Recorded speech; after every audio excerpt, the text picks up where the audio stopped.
Alors, dans l'actualité de ce mercredi 16 avril, je passe rapidement sur le régional parce qu'il y a beaucoup de sujets à discuter ce matin, puis il ne me reste que 7 minutes et demie. D'abord, la ministre Christine Fréchette, qui était en mission économique en Côte-du-Sud, je vous en ai parlé parce que, elle était à Cap-Saint-Ignace pour l'annonce de 2,1 millions pour Paber Aluminium dans un projet là, pour de nouveaux équipements pour un projet de 4,3 millions de dollars. Mais également, elle a rencontré, on voit la photo, là, des gens d'affaires, la Chambre de commerce, des gens d'affaires, également des gens impliqués dans différentes activités économiques. Elle s'est rendue avec le député Rivet aussi chez Alstom à la Pocatière pour rencontrer les dirigeants de l'entreprise et les employés. Alors, une grosse journée parce que ça s'est terminé par un 5 à 7 au coin du monde à Montmagny. Donc, une charmante personne. Je l'ai trouvée très sympathique et très généreuse. J'ai eu l'occasion de réaliser une entrevue avec elle, puis ça a été vraiment très plaisant. Donc, la ministre Fréchette, là, qui était de passage pour des bonnes nouvelles. Également, une étape marquante qui vient d'être franchie pour la MRC de Kamouraska avec le lancement officiel de sa toute première politique régionale en habitation. Ce qu'on veut, c'est que d'ici 2035, ça veut dire dans 10 ans, que chaque Kamouraskois ait accès à un logement de qualité adapté à ses besoins, à ses moyens et en harmonie avec son environnement.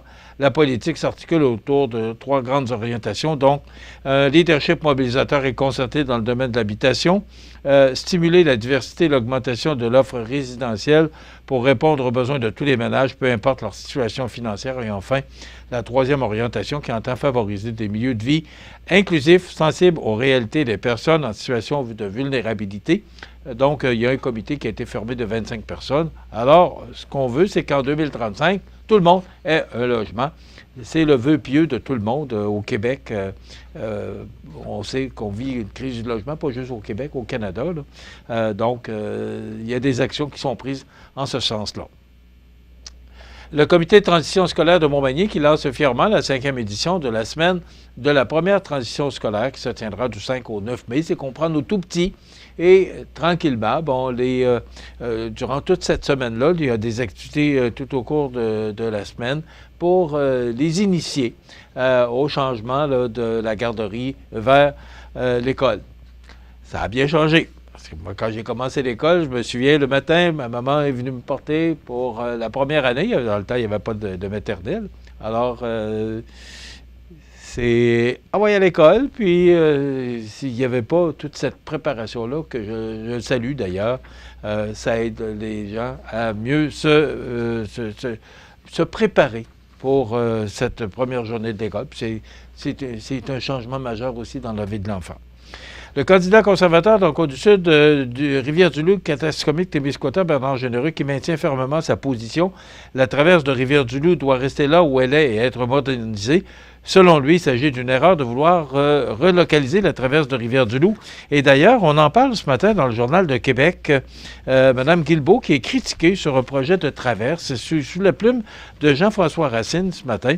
Le maire de Rivière-du-Loup, qui est furieux contre la ministre, le litige concernant le déménagement de la traverse continue de s'enliser entre la ville de Rivière-du-Loup et la ministre Guilbeault. Ce qu'on voudrait, c'est prendre la traverse de Rivière-du-Loup qui existe depuis 115 ans. Ça a été fondé il y a 115 ans, Rivière-du-Loup, et on voudrait amener ça à Cacouna. Monsieur Généreux qui dit, le port de Cacouna, c'est qu'on pourrait y redonner sa vocation industrielle et commerciale. D'ailleurs, il y a des joueurs importants qui pourraient être intéressés et de laisser, et ce serait moins dispendieux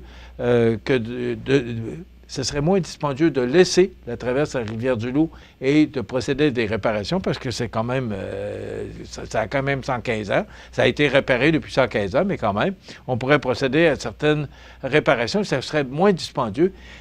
On parle d'une histoire de 115 ans dans une municipalité. On comprend que le maire de Rivière-du-Loup, là, qui se lève haut et fort devant cette situation-là pour défendre sa traverse. On comprend ça. Alors, le maire, pas le maire, mais le député Généreux, le candidat, il est député. Jusqu'au 28 avril, il est député, mais il est aussi candidat. Et il a dit que s'il était réélu, qu'il soutiendra et il soutiendrait les gens de Rivière-du-Loup là, dans cette saga de déménager la traverse de Rivière-du-Loup à Cacouna. Il y a eu un sondage léger là, qui a été publié. Sondage, attendez, l'écart n'est plus que de 5 points de pourcentage à l'échelle du pays, selon un sondage léger, le journal TVA, Nouvelle National Post, voilà. C'est encore 43 pour M. Carney, mais il a perdu 1 depuis le dernier sondage, là, le 1er avril.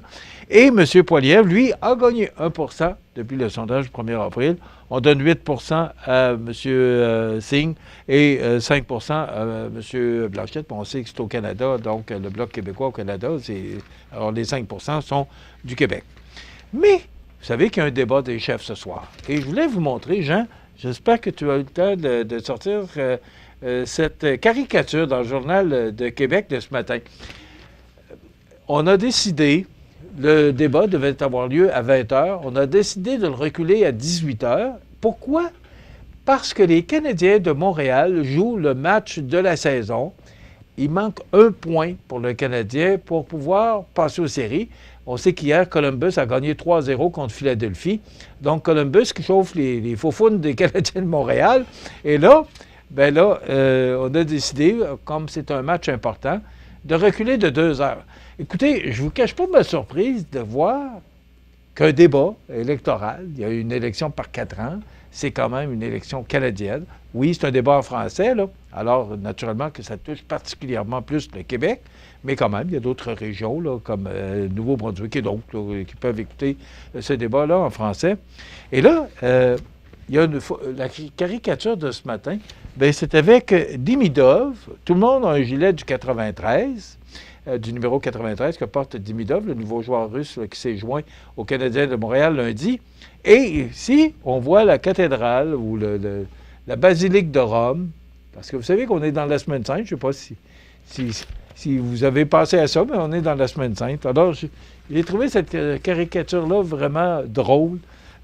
Mais imaginez-vous qu'on recule de 2 heures le débat pour permettre aux gens d'écouter le Canadien de Montréal. Eh bien, on est rendu là. Alors, demain, jeudi, parce que c'est déjà presque tout pour notre émission de ce mercredi, demain, on reçoit le maire de Sainte-Apolline dans le dossier du projet de fermeture de l'école de Sainte-Apolline. On va voir où on en est rendu avec ce dossier-là.